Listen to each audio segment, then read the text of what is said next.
You're clear.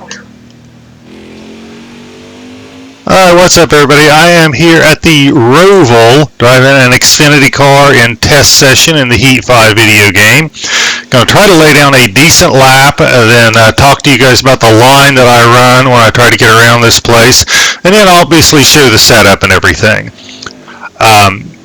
This is a setup that I ran a 1:18.6 with. That is, I think, a couple of seconds off of 10th place on the leaderboard. And again, given, as I always say, given my talent level, I'm pretty proud of that. I think this is a pretty easy setup to drive. What you always fight at road courses, and it's especially bad at the Roval, is the cars want to spin out on you when you're coming out of a corner. And some of that is driving style and throttle discipline and learning how aggressively you can get back on the throttle and what parts of the track. But part of it is setup too, and I think this has got a good balance between getting the car to where you can make it turn, but at the same time it's not going to get loose on you on exit.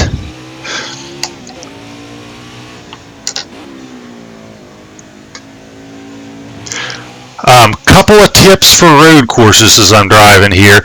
One is you got to try to get the car slowed up before you get into a turn. Okay, if you are braking and turning the wheel at the same time, it's not going to go well for you, because you got to be able to get off the brake and let the car roll. When you are on the brake, the car just doesn't want to turn. The other thing is at road courses, and especially at the Roval where you've got a lot of long sweeping turns, you're going to roll a lot through the corners. When I say roll, what I really mean is you're coasting. You're not really on the brakes, you're not really on the gas, you're letting the car roll, and then you're getting into the throttle as you exit it.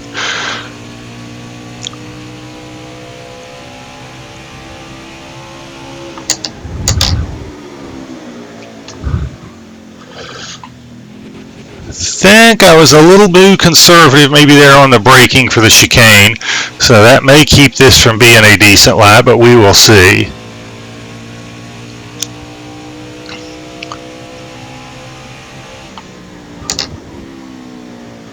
Oh, I barely avoided a course penalty there, I am sure.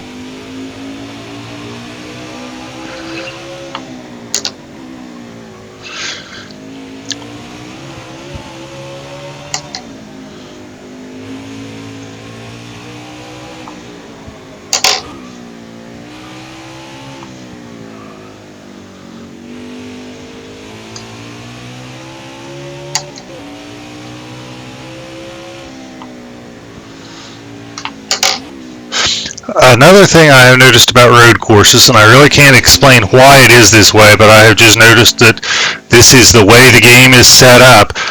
You get better lap times on older tires. I don't know if it's the fact that you can make the car slide a little more, and that works to your benefit on the road courses. But any oval you go to, once your tires drop below about 90%, you are just not going to be able to, I mean, you can run decent laps, but you're not going to run your all-time fast lap once the tires get below 90%. Road courses are the opposite. Maybe once the tires get below 20% or something, you can't run real fast laps. But it seems like as the tires get a little wear on them, you definitely are going to turn faster laps. Can't explain why, it just seems like that is the way it is set up here. That was a 1:18.9, and I was hoping to get in the 1:18.9, so let's call that a respectable lap, and then let's talk about how I get around this place.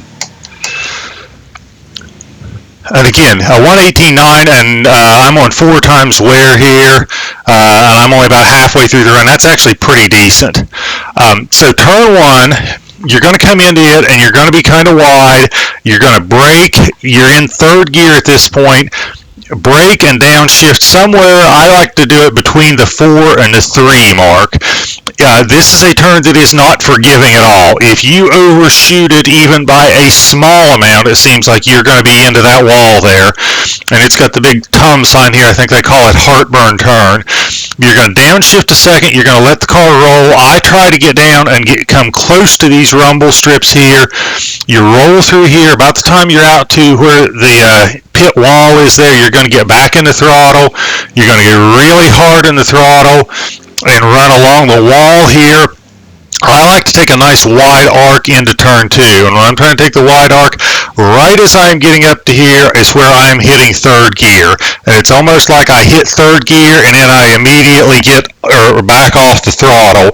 I feel like that's better than running it in second gear and being hard on the throttle, but I'll get in third gear, I'll back off the throttle, not completely, but probably to where I may be a quarter or a third throttle through, this is turn 2. Then once I get through turn 2, and you're probably somewhere in between when the pit road wall ended behind you and when this other wall comes to an end on your right side, somewhere in here, you get hard back on the gas and you got to work your way clear out to this wall. Okay, and one of the places where I feel like I sometimes lose a lot of time and I struggle with is this would be turns 3 and 4. Going into turn 3 and 4, you have to start that turn way back here, okay? You got to start turning it here, okay? And then you're going to brake, and depending on how I've hit it, sometimes I'll downshift a second immediately. Sometimes I'll let it roll into the corner. It depends on how I've hit it. But the key to turn, I guess this would be turn 3 and 4, is you got to start it really early. You start the turn really early and get the car angled about like it is now. You hit the brakes. I try to catch these inside rumble strips with the right side tires. One of the themes you're going to notice here is the general rule is if you get 2 tires on a rumble strip, you're probably okay. If you cross it with all 4, you're probably going to spin out.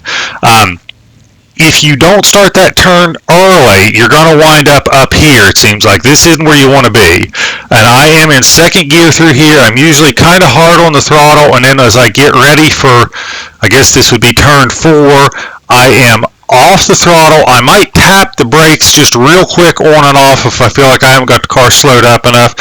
And then I want to get the car turned, and I am rolling through here. I am probably not getting into the throttle till I'm close to these rumble strips, and even here it's very easy on the throttle. Very, very easy. You're easing your way back into it because you're still turning, and then you're going to come up here, and as you get the car straightened up, you can go to third gear. I don't like to catch these rumble strips. Sometimes I'll catch them with the left side tire. Sometimes I'll go clear across them if I've messed up. I don't like to catch them. It seems like this is one of the easiest spots on the track to spin out. So I try to stay off the rumble strips, and sometimes I am probably clear up to here before I am all the way onto the throttle and got it all the way to the floor. You're going to come up through here, second gear, you're going to hit third gear, you're going to get clear out here by these Bojangles signs coming into turn 5, I think. Yeah, I think this is turn 5. And you're in third gear. About the time you hit this painted area, you're going to back off the gas. You might tap the brakes. If I've hit it really well, I'll just coast. I lift off the throttle and I am coasting. What I want to do is come as close to this wall as I can. And this is where I run this very different than a lot of people. Somewhere up in here, I am going to downshift a second, and I'm going to try to get clear down here by this wall coming through. I think we're up to, is this turn 6? I guess this would be turn 6. Now let me show you how that differs from a lot of people. A lot of people are going to run this extremely wide. They're going to run it really, really wide up through here and even get over into the grass. I don't like doing that. I feel like that just adds more length to the course, and I don't feel like you're gaining any speed up here. And then a lot of people will keep it wide out through here. I don't like that. I like to be down on this inside wall, and the reason why is when I am here, I can go full throttle, and I've got a perfect angle coming into, I guess this would be turn 7 if I'm counting right, and I can go full throttle up to about where I hit these blue cones, just because I've got such a good angle for turn 7 from the fact that I took that right-hander of turn 6 on the inside. Then I typically have to let it coast a little bit, and again, you do this a lot. Then for a second or two, I am out here and I am hard on the gas, but then I'm going to lift early and try to get it to turn, and I want to come down here by this blue line. I want to get as close to this inside wall as I can, and when I get the car about here, I am starting to get really hard on the gas. Now, what will happen sometimes is as you're coming this way, you're still trying to turn the car and you're hard on the gas. It'll want to get a little loose on you. Usually what happens is you're a little loose and then you hit the banking and the banking catches it and you're not loose anymore and you're straight. But here you're going through this in second gear. Then you're just going to be, I like to run this on the apron. I feel like you're at a low enough speed in this section, which is actually, I guess, NASCAR turn 1 or the oval turn 1, that you can run it wide open down here on the apron. So if you're running it up top, you're really just not gaining any speed because you're running just as fast down here, but you're making the course longer. And you're going to run it through, second gear, third gear. So rewinding from where we were, when I shifted down to second gear, clear back coming into, I think, turn 6, I've been in second gear all the way up to here. Now I'm, shifting up into third and then into fourth and getting ready to hit the chicane. Now, I don't hit the chicane right all the time, but I do have a couple of tips and a couple of tricks I have learned. I am trying, and let's back this thing up, somewhere here between the 3 and the 2 mark, and you can see there's the 2 mark, and I'll back up so you can see the 3 mark, or maybe I'll back up. This is crazy. Okay. Somewhere between the 3 and the 2 mark is where I start to get on the brakes. Now, one of the things I've learned is you got to hit the brakes hard, but it doesn't seem like mashing the pedal all the way to the floor like you're frantically trying to stop helps you.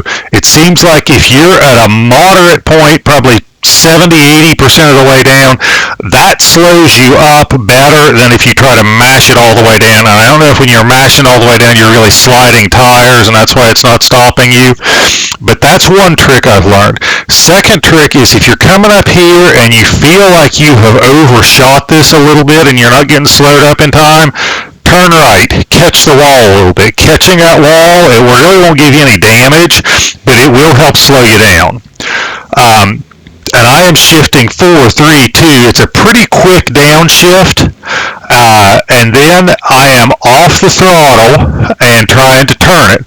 Now, one of the other things I've learned is if you can kind of just stab the gas when you're turning a little bit, if you think you're a little out of control or overshooting it a little. And sometimes if you're trying to get the car to turn and you still think you're going a little too fast, kind of just pumping the brakes instead of staying on them will help you slow down a little bit without getting the car out of control. The other thing is if you get through here and you feel like you're going to hit it wide, you have just enough time in this section right here to just stab the brakes real quick and it'll slow you down a little bit and help you get this turn made, okay? Next tip I have is when you come through here, this is like, to me, like a set of S turns. Everybody calls it a chicane, but it's almost like a set of S turns. And with any time you're dealing with a set of S turns, you want to straighten them out, okay? So that's why you want to stay to the inside here. And one of the things I'll also say is I'm going to back up here and talk about the entrance. I approach this entry different than a lot of people. Again, my theory is, oh, now we've got to sit here for a course penalty, is I want to straighten this out. I don't want to be going real far left, real far right. I want to straighten it out. Okay, so a lot of people are going to stay out on the wall for as long as they can and then make a hard right. Or hard left. I don't like to do that. I like to be a little bit off the wall so that I am taking it more as, like I said, straightening it out as an S curve. Okay, so I'm going to try to angle it here to where I don't have to turn the wheel as much, catch this a little bit, pump the brakes if I need to, then turn it back here. Another tip for the chicane, okay, is as soon as you are off these rumble strips or through this turn, okay, and again we got another course penalty, okay, when you are through this turn right here, or you're at this point on the track, you're turning the wheel hard right, okay? You're way back here, and when you have made this part of the course, okay, you're done with this turn. This is where the second part of this chicane starts. You're turning it right all the way back here, because you need to have it turned this way when you come here. If you're coming through here and the car's like this, you're going to go way too wide. So you start the right-hander in this chicane very early. Okay, then you're kind of rolling through here, and as you get the car settled, you get back in the gas, you're in second gear. I don't like these rumble strips. I try to avoid them. It doesn't look like they're a big deal, but it seems like they spin you out very easily. So I try to stay just above them and off them. You're coming up here, you're running through second gear, third gear, you're into fourth gear. And man, it's been a long video. I never talk this much, but it's the Roval. There's a lot to talk about. We're almost done. Get down here, and about the time the car gets to where this red paint is. Now, I'm up here on the track in the suggested line, but I use that red paint as a marker. When I feel like I'm going by it, I am going to hit the brakes and downshift. Not going to hit the brakes real hard, and ideally what I want to do, and I don't think I hit it perfect in my lap, is I like to get 2 tires kind of in the grass. I don't want 4, but I don't mind getting 2. And what I'm going to try to do is be easy on the brakes and then let off the brakes and let it roll through this chicane. And what I am trying to do, again, is straighten it out. I don't like to go real far. A lot of people come in and try to, whoa, I'm going the wrong direction. I got another course penalty. A lot of people like to go really far down and then make it a big turn to the right to come into this. I like to be up here more and straighten it out more, and I am rolling through this, and I don't mind hitting those rumble strips a little bit, but I'm rolling through it. I'm not on the gas. Then as I get out to here, I'm kind of getting to this point, and now I'm getting ready to get back in the gas. I usually don't downshift to second gear until I am ready to get back on the gas. I let it roll through here in third gear. Sometimes if I feel like I've overshot it a little bit, I'll downshift to second to try to slow it down. I know a lot of people will downshift to second going in there. I just feel like you got too much of a chance of having the car wheel hop or something there and get out of control. So I like downshift to third, let it roll through here. Then when I'm ready to get back in the gas, I downshift to second. And that is a lap at the Roval. So let's go look at the setup, because I think that's probably what people really want to see. Some of them really like the driving tips, but I think a lot of them really like the just seeing the setup. So let's check this thing out. There's nothing real radical here. The bump and rebounds look a lot like what I run on a lot of ovals. A lot of road courses I run the bump and rebounds at 3s all the way across the board, and you can try that, see if you like it. This seemed to work pretty well for me. The left weight is 50%. You really want it to be that way generally for your road courses, because you're going to turn right and left, so you kind of want it about the same. Now when I go to Watkins Glen, someplace where you turn almost exclusively right, I will actually bring that left weight down because almost all the turns are right-handers. Here you got a good mix of both, so I run it at 50%. But if I've got a road course such as, say, Watkins Glen, where you're turning right all the time, I will try to set the car up to turn right, as opposed to just kind of having it neutral. Front weight is pretty typical for a road course. Wedge, I always run it just about like this for a road course, again, unless it's someplace like Watkins Glen. And I think wedge is one of the more misunderstood things when it comes to road courses. You always go to an oval and you lower the wedge to help the car turn and make it looser. And people think that you can lower the wedge at a road course or raise it and that'll make the car tighter or looser. But what you really have to think of the wedge is doing is going down in the wedge helps the car turn left. Okay? It doesn't make it looser, it just helps it turn left. So if you go down on the wedge, the car will turn left really well and be looser going on left-hand turns, but it'll be really tight going on right-hand turns. And it's the opposite, obviously. If you go up on the wedge, it'll take the right-handers really well, but it'll be a handful to make it turn on the left.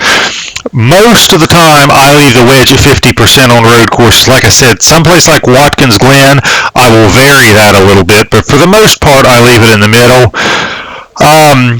The front springs, these are pretty typical of what I'd see at a road course, somewhere in this range. Lower front springs, and I'm talking if you do this to both of them, lower front springs make the car looser, make it turn better, okay? So I feel like I needed that to help get the car to turn. And usually going into a turn is when your weight is on the front springs. That's when you need them to be softer to make it turn. Going out of a turn is when you are putting pressure on the rear springs as you're accelerating. They work the opposite. Lower rear springs make the car tighter. So I went down on these springs to help keep the car from spinning out on the way out of a turn. And again, 1100 in the front, 500 back. That's pretty typical. Somewhere in that range is what I run at a lot of road courses. The tire pressures, not much to say. Those may be the default ones, I don't know. But the tire pressures and springs work the same way. Those front tire pressures, if you go down on them, it'll make the car turn easier. And the opposite is true on the rear ones. If you go down on those, it will make it tighter. So if you need to make like a pit road adjustment because you're tight or loose, keep that in mind. And generally speaking, I will move both of them by the same amount on road courses. Didn't mean to do that. Let's wrap this up here and talk about the miscellaneous settings. I don't run very much camber at all. Since you're turning left and right, I pretty much want the tires for the most part straight up and down. I think the sway bar is pretty typical of what I'm running. It's usually between a 1.315 and 1.5, so I'm right in the middle there. The track bars, as I've gotten my hands around road courses better, I've gotten a little more, I won't say enough of aggressive is the right word, but less conservative on the track bars. Going up on these makes the car turn better. Going down on them makes it tighter. I used to run road courses with the track bars at 6 or 7 because I had such a hard time keeping the car from spinning out. As I've got better with using some of the other adjustments, I found other ways to keep the car from spinning out and have started running the track bars, probably more middle of the road. I wouldn't call these aggressive. Brake bias. I usually run brake bias between 85 and 90% at road courses.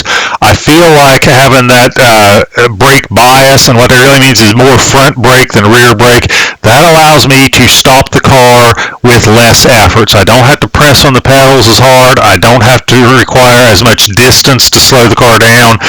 I can get more bang for my buck, so to speak, by getting the car slowed down quicker and without pressing on the pedals as hard with a high brake bias.